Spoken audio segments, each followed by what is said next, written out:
All right, today we're talking about how to understand your deepest programming that is outside of your conscious awareness and maybe holding you back. There may be something that could lead to greater happiness for you. My guest today is Mark Worcester. I'll tell you more about him in a second, so stay tuned. Welcome to the Smart Business Revolution podcast, where we feature top entrepreneurs, business leaders, and thought leaders and ask them how they built key relationships to get where they are today. Now, let's get started with the show.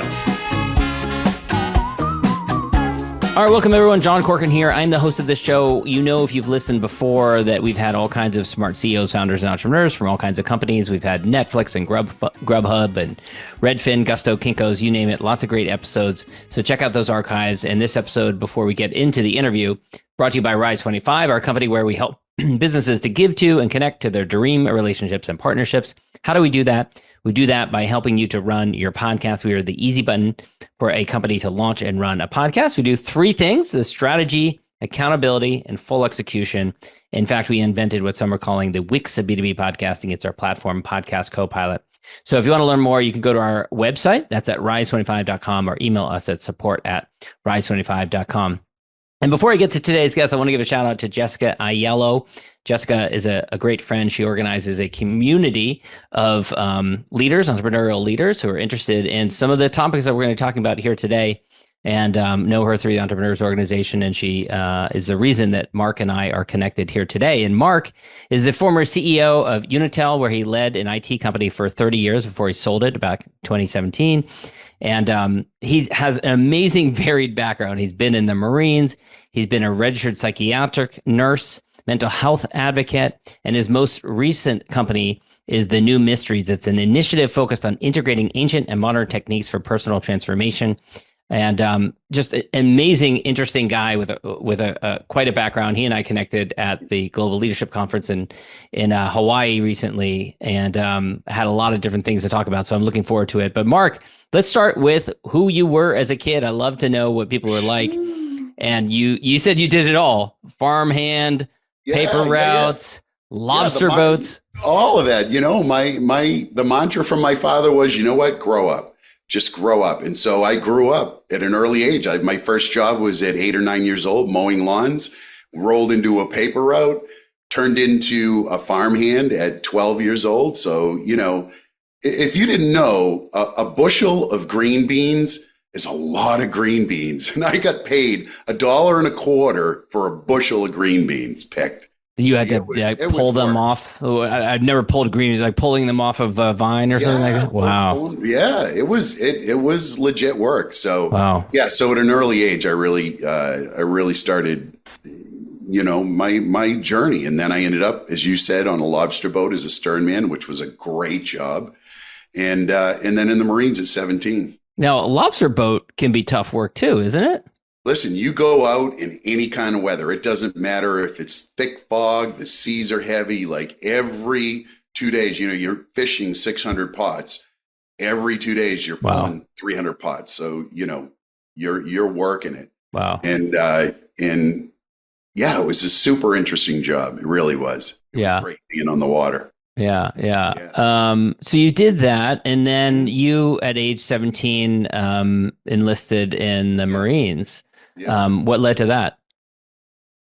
You know, I was in my senior year of high school, and the principal said, "Hey, listen, you got to come to school. Like, you have the grades to graduate, but you're not showing up." And I said, "Well, I don't know. I think I'm just going to quit." And so I quit high school, right? And my mother said, "Listen, you're not going to sit on my couch." I said, "Okay, now I got to figure out what to do." And a friend of mine had just come back from boot camp. And, you know, when you get out of boot camp, I mean, you look good. I said, you know, that might be for me. So I went and saw the recruiter, and I came home with all the paperwork. And my mother was like, "Are you sure?" And I said, "Yeah." And then, you know, I don't think I ever saw her smile as much as when she signed that paperwork. She's like, "Okay, he's gonna be okay." Oh, she was happy about it. She was happy about it. Because it was giving you some direction, some focus. Giving me some direction. Exactly. And it did exactly what it was supposed to do. It did give me that direction. I mean, you know, it was a program, right? I mean, for 3 months, they put you through this boot camp, and you come out programmed for the job that they want you to do. So, there are still things that I use every day. Like what? What do My you? shoelaces are always left over right. The laces are always left over right.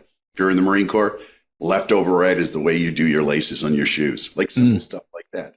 But Yeah. there are other things like, I think probably one of the best ones, John, that I used in my business too, was always leave a place better than you found it. Like we would go to army bases and they would give us the worst barracks, right? They would give us the stuff that was just run down and nasty. And it was like new when we left. It's like, we're going to just make sure that we leave this better than we found it. Now, I had friends in high school who entered the Marines and went through boot camp, and I, heard the stories, and I never went through something of that challenge. Were there times when you wanted to give up? Every day, every single day. What kept you from? I knew I was in trouble when the bus pulled up and the drill instructor got on and started screaming at everybody, and we got out and stepped in the yellow footprints, which are out there, and that was the moment I said, okay, what did I do? What did I do? But every day was a challenge. And, it's a mental, physical, torturous process to get you to come out the other side. But honestly, John, it was the first time that I ever felt that I belonged to a group, because I didn't play sports in school. And it's the first time that I had really accomplished something that not many people had. And so I felt there was a real level of pride and that carried forward. I like in business, I have walked into rooms, years later after I was out of the Marine Corps, I'd walk into a room and I'd be in a room full of networking people, and someone would walk up and say, "You were in the Marines, weren't you?" And I'm like, how did you know? Just by the way you hold yourself. Because you have that certain confidence. Yeah. So it was a beautiful experience. It really was. Yeah. I mean, and there's a reason why boot camp is so challenging, is because the Marines only wants the best. And if you're going to fold, they would rather you fold during boot camp. Yeah. They want to make sure, the deal is when you're in combat, you want to make sure that the person that you're in the foxhole with is going to have your back, and there's just no room for error. There's no room for losing it. And it's life or death. So of course they really do. They do wean out people who are not, ready to be in that kind of situation. So you, after the Marines, I believe you started your IT company with your brother. Is that correct? Yeah, I started the IT company, and it was telco and IT in the beginning, and it remained that. So we did both. We did pretty much everything that you needed as a small or medium-sized business. We would be able to take care of. So I started it in 1987. My brother came in. I think 6-7 months in, I brought him in as a partner. And we were off to the races, and it's still running today, 36, 7 years later. Yeah. 38 years. Yeah. Still running, I sold my shares. I had majority shareholder, and I sold that to my brother and left in 2017. And he's still running a beautiful lifestyle business, and it's just exactly what he wanted. Why do you think the company is still around 30 years later? Because there's so many companies that don't last that long. Man, the stats, the first year, the first 5 years, the majority of businesses don't make it. I think that in the IT business specifically, in that business, you have to learn how to reinvent yourself every 2 years, right? Technology changes. You got to retrain everybody. You got to take on new product lines. You got to kind of really be forward thinking. And I think that creates within the organization just a group of people who are really nimble and able to continually change with the times. So we got really good at doing that, and they continue to do it, which is fabulous. You think your training as a Marine helped with that, with being nimble, with adapting to the times? Yeah. Oh, yeah. Yeah, because you're like, shit, this economic downturn, I can handle that. Went through boot camp. How many economic downturns did we go through in 30 years? So many. Like 1 year into all the time, business, we had an economic downturn. Oh yeah, 87, right? That was going into 88, and all of a sudden, the primary client that I had, I was doing a lot of subcontracting. said, "Hey, listen, we don't need you anymore." And I was like, "Okay, I can either really start to double down and get this thing off the ground, or I can go back to work for somebody." And thank God I put on the suit and I went out and I found new people to subcontract for, and I found new clients, and we were we were on the Inc. 500 list twice, Wow. in the mid '90s, which was great. And we had a lot of growth. Yeah. So you end up selling it eventually. I believe you sell to your brother. Your brother continues to run it. Okay. Yeah. What motivated that? Why did you want to sell? You got to be careful what you do in life. Have you ever heard of Landmark? Landmark Worldwide Forums? Yeah. Uh-huh. Yeah, Landmark, the forum, advanced forum. Yeah, it's Yeah. a curriculum for living, right? So Landmark's been around for, I don't know, 30, 40 years. It's based on work done by a guy named Werner Erhard in the early 70s. It's really controversial stuff. It's about transformation. And I like to say it's a psychedelic journey using logic. Like they make your prefrontal cortex squeak to a halt, explode, and then you're in this world of, well, shit, I get to choose what my life is. Oh my God. So I really resonated with being in healthcare in some capacity. And so that was 2010. And I felt like, I just didn't want to shuck computers anymore. Technology was great, but, I'm the kind of person that'll do things for a period of time and then I'm good. Like I became a yoga instructor in 1998. It was right in the beginning of like the yoga boom in the US. I went on a retreat. Now this is great. This is a great story. Bank of America came in after 2 years of having a $300,000 line of credit. And I was out $300,000 because we're financing the business because I didn't really know how to run a business, right? I was a good technician, right? Yeah. So this is 10 years into the business and we're rolling, 4 or 5 million in revenue, 300,000 out on a line of credit. Bank of America comes in and says, as part of the covenants of this, we need to see financials. We haven't been asking for them for 2 years, but we'd like to see them. So I gave them the financials and, I don't know.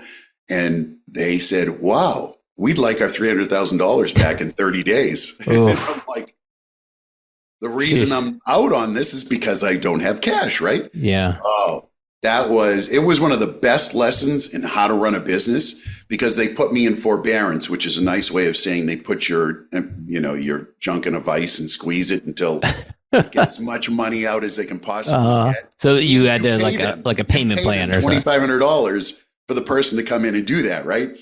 So my therapist, I just started therapy because I was, had some stuff from childhood. So I just started therapy, never saw a therapist before. And luckily this dude had been on a yoga retreat. I'd never heard anything like that, right? Who had been on a yoga retreat? Your therapist? Woo, woo. It's like yoga. I know nothing about it. Who had been on the yoga retreat? Your therapist? My therapist. Your therapist. Okay. And I'm in there. I'm in a session. I'm telling them about all the stress and the anxiety about having to pay $300,000 in 30 days, and I don't know what I'm going to do. Yeah. He's like, dude, your head's going to explode.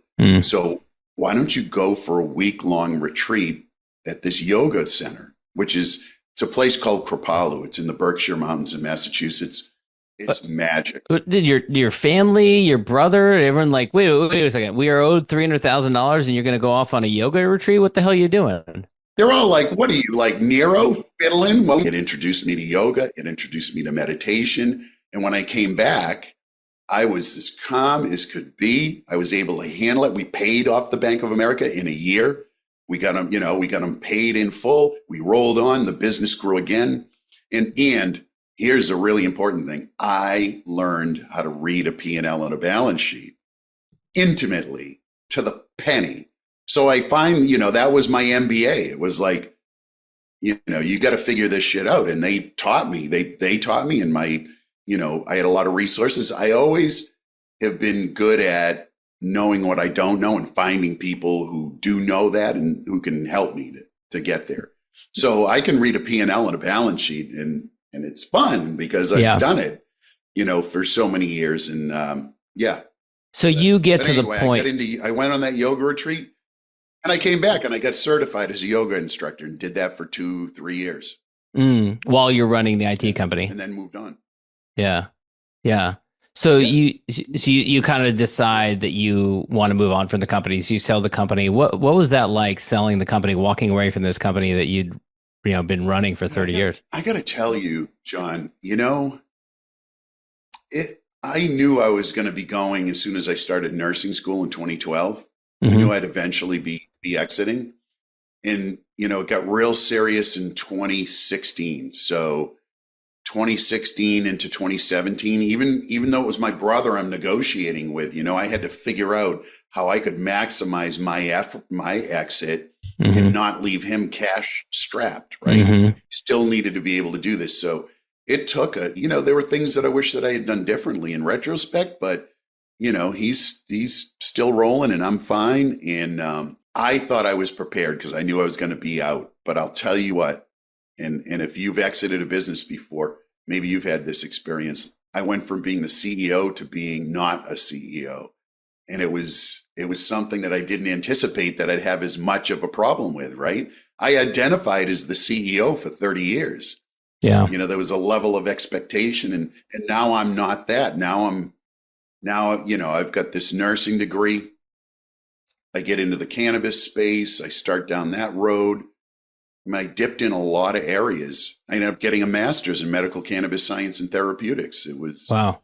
It's a beautiful medicine. I dove down that. And so it's funny because you come from kind of the straight and narrow guy. Marines tend to be not recreational Yeah. marijuana users. I assume Oh my most of God. them are. I was agnostic, John. I didn't care if you used it. I didn't use it, right? And it was this good. 2016, I'm part of the American Nurses Association, Mass chapter. Massachusetts has a referendum for recreational cannabis in the state. I'm on a panel, a task force with the governor opposing the recreational movement. Mm. And then like 2 years later, I'm fully into the cannabis space. What twitched? What changed? I really got behind the dogma and the stigma around cannabis. I got past that and saw what was happening as a result of people actually using it as a medicine. Mm-hmm. I'll give you an example. There was a woman who my business partner at the time worked with, 71-year-old woman, diagnosed with pancreatic cancer. Now, pancreatic cancer is one that once you're diagnosed, you don't get diagnosed until it's way down the path, like it's way too far down. Usually you're dead within 2 years, maybe 6 months. My mom died of it in 6 months. My uncle was a couple of years. A friend was 6 months. Like it's pretty much a death sentence, right? This woman started to use cannabis. My business partner was coaching her on using it. She's a nurse. And 4-5 years later, cancer free. Like within months, she went back to her doctor and was cancer free. And the doctor said, whatever you're doing, don't stop. Wow. And so it's unheard of. So I saw things like that happening when people would use it as medicine. And I thought, well, hell, I can get on board with this. Mm-hmm. Yeah. That's and quite a shift. Really how it became illegal, back in the day. Yeah. Yeah. Completely political. So. Well, that was that, and that's really the kind of the war on drugs, both, not just Nancy Reagan, but also going back to dollars. Yeah. Yeah. Things changed. Yeah. Great documentary on that is How to Change Your Mind, which is on Netflix. Yeah. Highly recommend that one. Talks a lot about the war on drugs. So you have this total shift, and then eventually you're involved in a CBD company. Talk about that. Yeah. So, I started the CBD product line in the end of 2018 into 2019. And, I'd never done anything with product formulation before or packaging or retail, product sales. So it was super interesting to get on that road. And, I started to dive into sort of setting up a processing plant. So I got really into, the distillation process and the creation, the extraction and creation of products from raw hemp. And it was really super interesting. And I had that into 2020 into 2021. And then, with the pandemic and everything that was going on. And honestly, I'm one of those people. Like I'll do things for a couple of years. And then if there's not, like in the EOS model, if there's not an integrator to take this thing over, you need to move on. I'm just going to, you're not the one to run it. Yeah. And in that case, did you not have someone to run it? I didn't. Yeah. No, and it was a great product line. It really was. The formulations were just so spot on. You also became a psychiatric nurse. Mm-hmm. Why? Yeah, so I had the nursing degree. Well, because, my history is I had treatment-resistant depression my whole life, as far back as I can remember. And I was suicidal 3 times. I've been on the other side of the nurse's station without my shoelaces and my belt one time. And, have all this success and still have these challenges and this depression that wouldn't go away. And so, when I started in the psychedelic medicine space, in the ketamine, I started a ketamine startup. I've been first of all, before we get to that, so you got interested in marijuana. When did you get interested in psychedelics? 2020, right in the beginning of the pandemic. Yeah. Okay. Like June 2020. And you tried it recreationally as a kid, I think you said. Oh my gosh. When I was a kid, my first LSD experience was 14. Okay. Yeah. So you had this background, you tried it when you were a lot younger. Yeah. Okay. And, as I said, I had treatment resistant depression. It was really me self-medicating. Back then. So I had this self-medicating regimen going on. But it was recreational, because I just didn't have that capacity to understand the medical side of it. So what brought you back to it in your adulthood in 2020? I firmly believe you get on your path. If you're sort of moving in that direction, it will find you and you'll end up where you're supposed to be. And I had, a business partner said, hey, I've got some mushrooms, I don't know if you ever done them. I said, yeah. And I really enjoyed it way back. I remembered. So I had this amazing, deep mushroom journey on July 15th, 2020. I was living on a farm in Massachusetts on the ocean. It was a beautiful summer day. So you're 3 years after having exited your business, and you're also 3 months into COVID. So some significant stuff going on around. Oh, this is great, John. Want to talk about timing?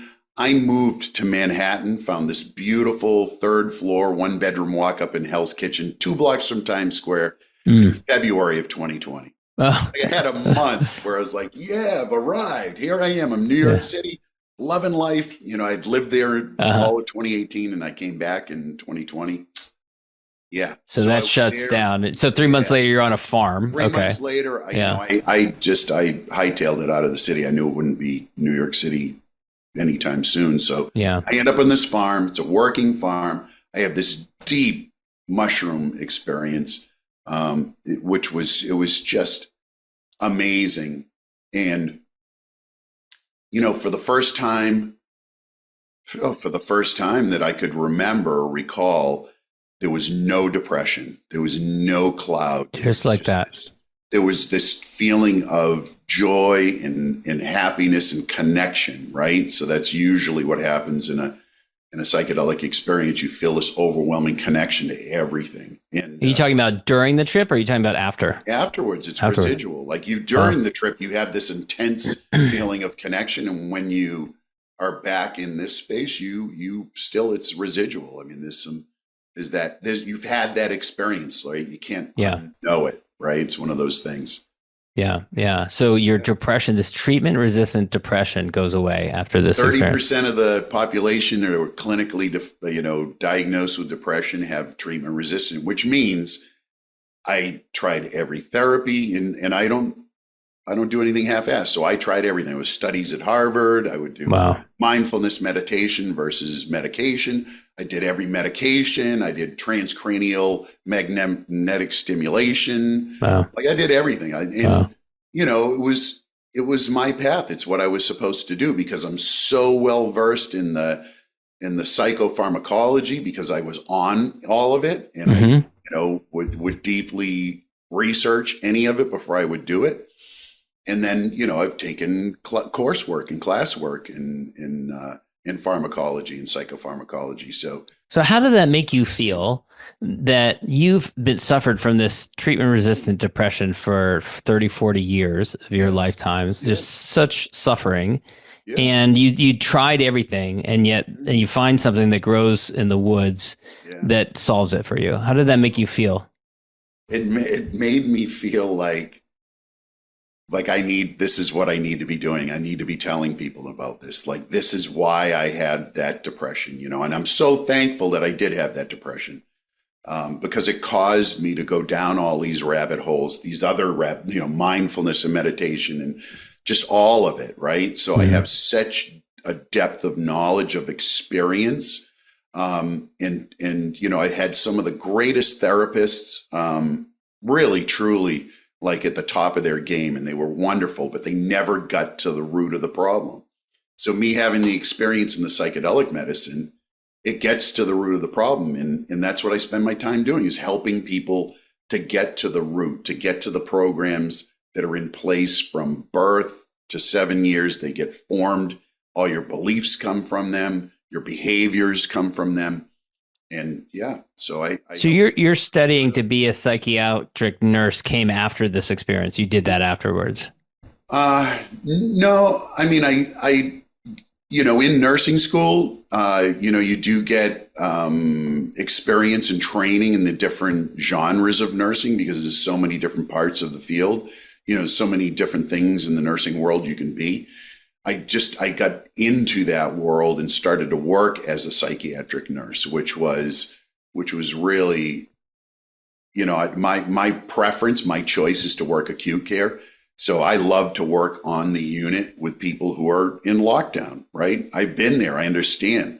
And at some level, I think that they feel that. I think that they see and feel that I've been where they are. Like, I have that empathy and compassion and understanding that shit, they're in a rough place. Like I've been there. There's just such a connection there. So it was inevitable that I would work in that space. But you eventually reached a point where you kind of came to a realization that you couldn't work within the system anymore. Is that correct? Yeah. Yeah. Because I couldn't continue to dispense medications that I knew were just symptom relief, barely, but had such, a large laundry list of side effects.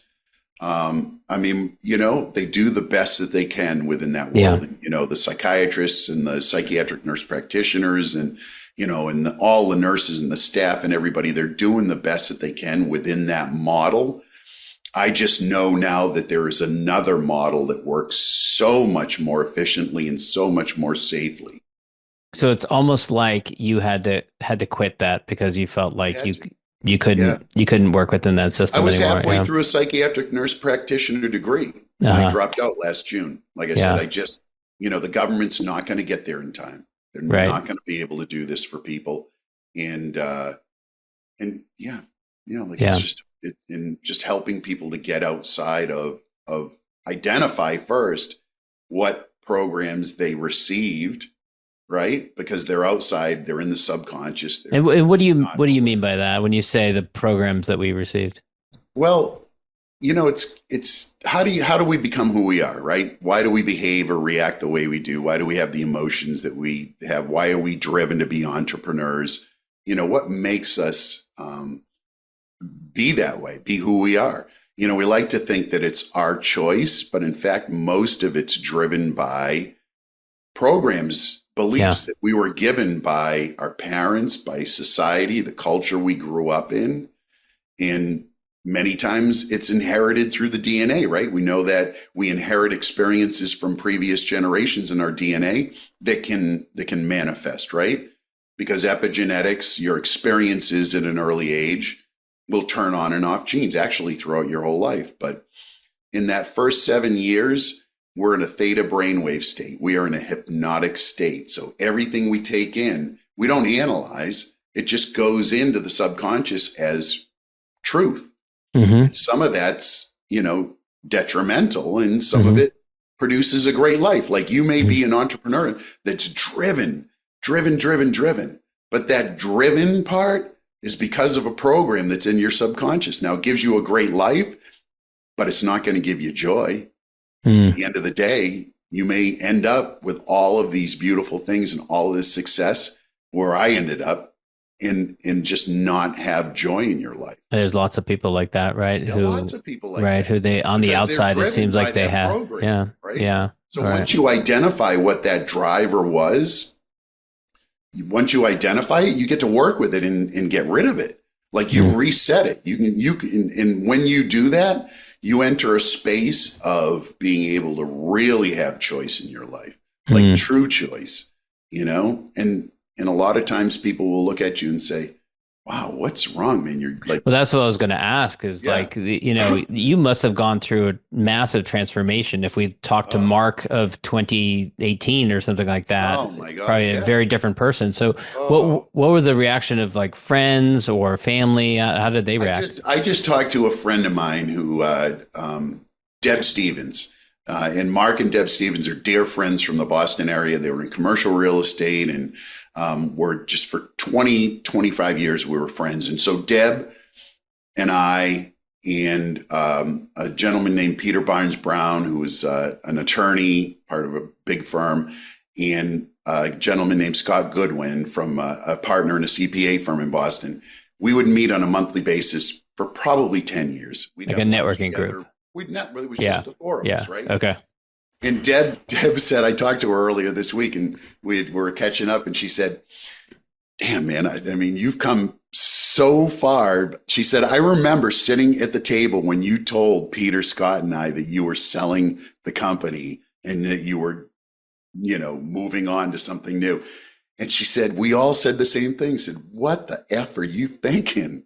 Like, what are you doing? Like, you've worked 30 years. You've reached the top, right? You're at the apex.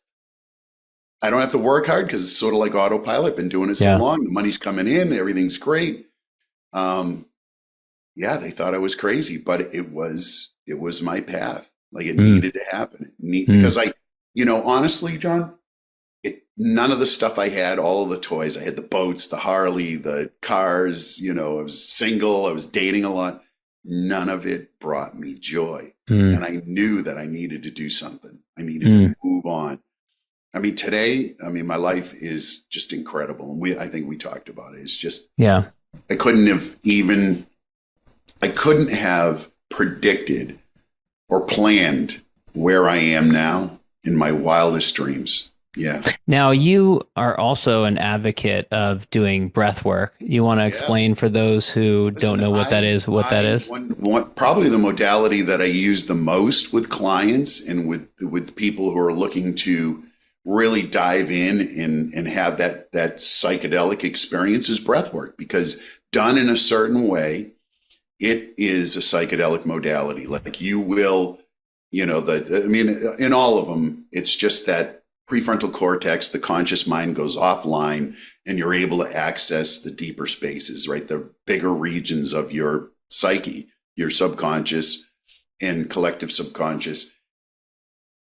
Breath work is beautiful. Because everybody says yes. That's the beauty. Yeah. So I've done breath work a couple times before. It's never been long sessions. It's been like 20 minutes, 30 minutes, something like that. That's not enough, is it? No. How long do you have to do it for? So there was a psychiatrist, a guy named Stan Groff, and he's super famous in the psychedelic medicine space because he worked. I think he lived out near me. I live in Marin County. I think he lived out here at one point. Absolutely. He was at Esalen Institute with his wife, Christina. And so, from 56 to 1970, he worked with LSD with clients. He's a psychiatrist. He was doing clinical research. He was having great success, did a lot of research, wrote a lot of books on it. Highly recommend any of his books. They're beautiful. When Nixon went on his rampage and made everything illegal using the Controlled Substances Act,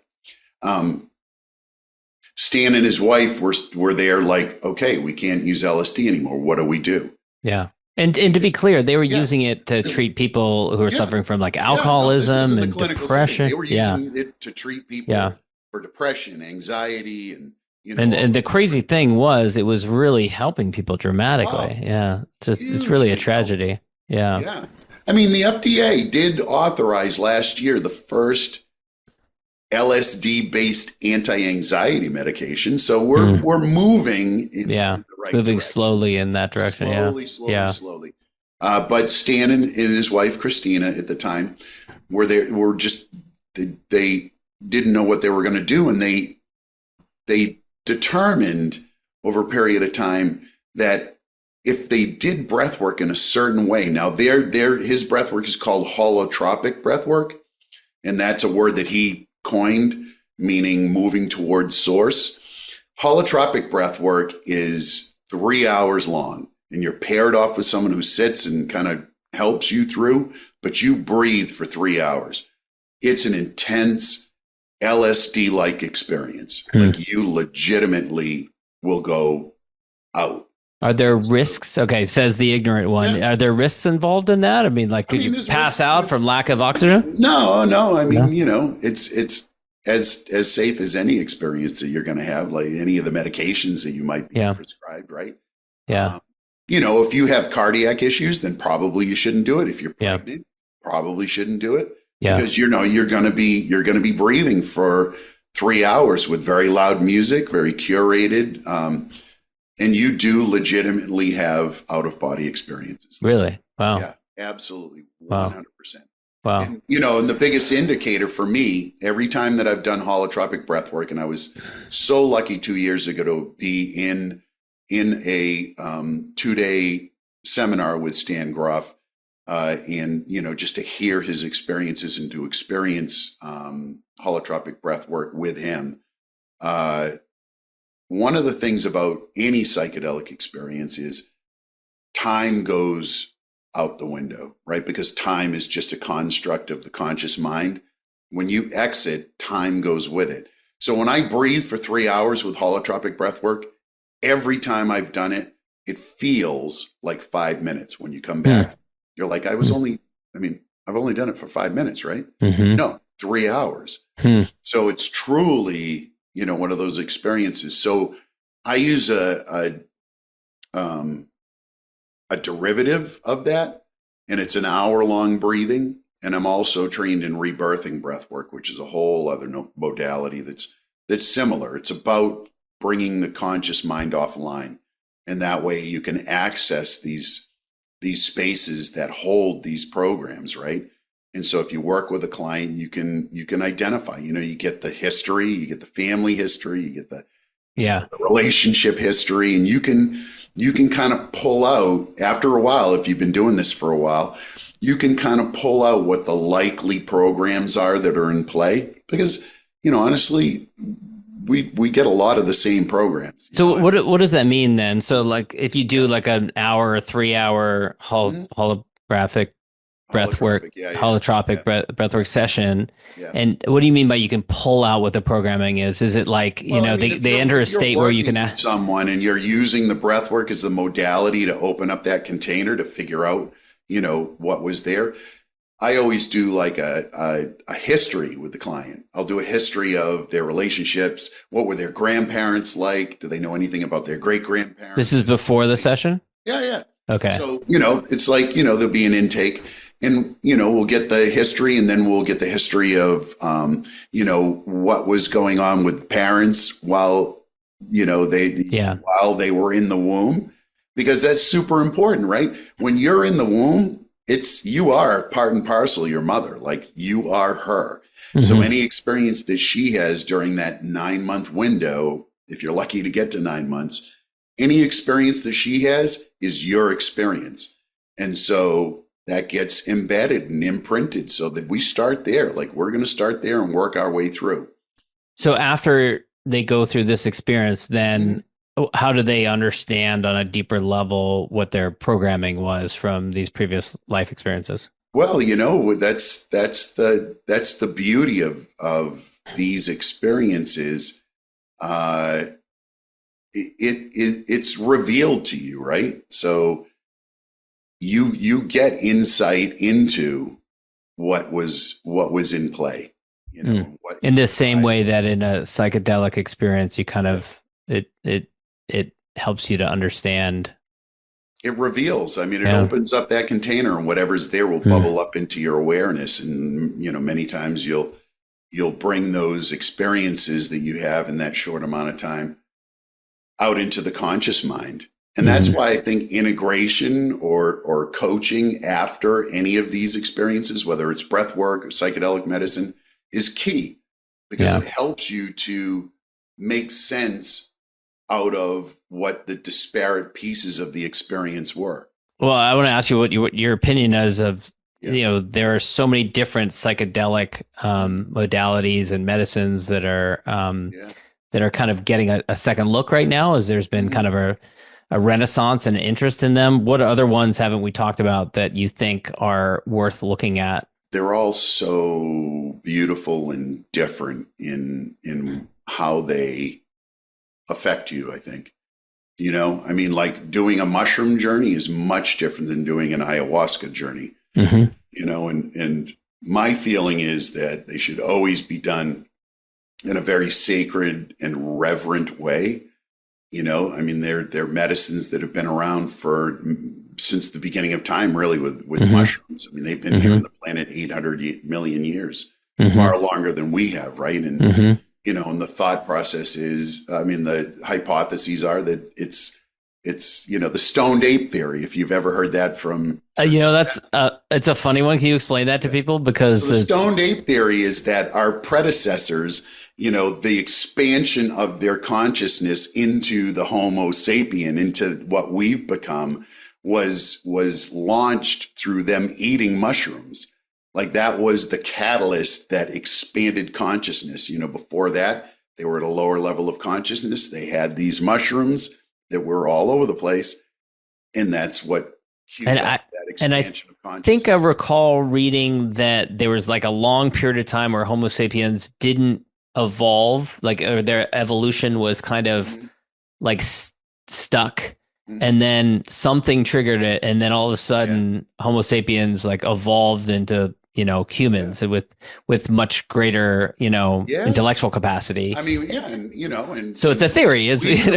We survived, and our compatriots, our peers, like Right. Neanderthals and the others. There were a few. Yeah. That were we were all together. Right. Here we continued on, and they did not. Right. Right. So Right. there was a difference. So it's an interesting theory that perhaps the Homo sapiens or whatever discovered these mushrooms, ate them, and then it expanded their consciousness, and they started thinking in new ways, because that's kind of what it is. Yeah. Right. Crazy idea.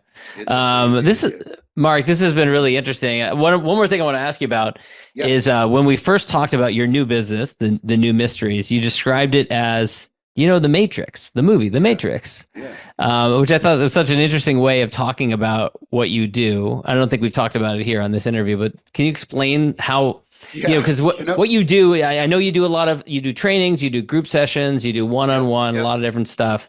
But it's an interesting way of describing a business. Well, I was trying to think about what is my 30-second elevator pitch, because every business should have one. And I was finding it hard. And I do this keynote called Red Pill, Blue Pill, right? It's a play on The Matrix. And I talk about psychedelics, and I talk about, the Matrix, the illusion that we are in right now. And so when people ask me, what do you do? I say, have you seen the movie The Matrix? And then usually they say, yeah. I say, I'm Morpheus. I take people down the rabbit hole, and I show them how deep it goes. And that's really, that's what it is. So breath work, being able to expand that consciousness, being able to get outside this, very narrow window of consciousness we typically live in, is where the magic is, right? And so the New Mysteries is that. We work in the mystery, and it really is that.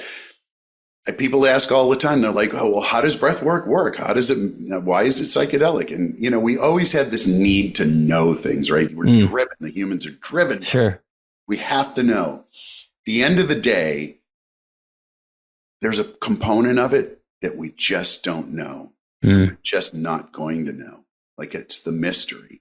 So I think that's what I do, is I work in that mystery zone. And that's quite an evolution for, someone with your background, your training, having been through the Marines, nursing, all that stuff, right? Very, very, very IT, it's all very cut and dried, very straightforward. Yeah. Yeah. So how did So I end up here? yeah. Well, I mean, you've got this, also have this, beautiful Cheshire cat grin on your face at all times. And so there's something definitely, It was like, oh, it's just the best, John. It's the best. I'm glad to hear it. Mark, where can people go to learn more about you and connect with you? thenewmysteries.org. LinkedIn is a good place. You can find me on LinkedIn, message me.